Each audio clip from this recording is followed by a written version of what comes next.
Hi everyone, welcome back to our channel. Today in this video, we are going to see how to fix Janitor AI Proxy Error 429 Rate Limit Troubleshooting Guide. Fix 1. Wait for the rate limit to reset. Close Janitor AI and stop sending new messages. Now wait for about 5 to 30 minutes depending on the service limit. Then refresh the page and try again. Fix 2. Refresh your session. Log out of your Janitor AI account and close all Janitor AI browser tabs. Now open a new browser tab and sign in again. Test whether the error is resolved.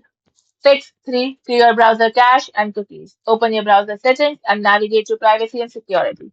From there, select clear browsing cache and choose cookies and cache images and files. Now restart the browser and access Janitor AI again.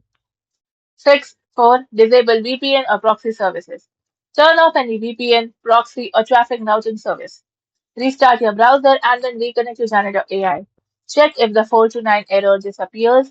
Fix 5. Check your API configuration. Open your API settings in Janitor AI and verify that your API key is active and correctly entered.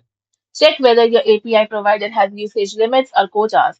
If limit has been reached, wait for the quota reset and upgrade your plan if available. Thank you for watching, and for more such informative videos, do like, share and subscribe to our channel.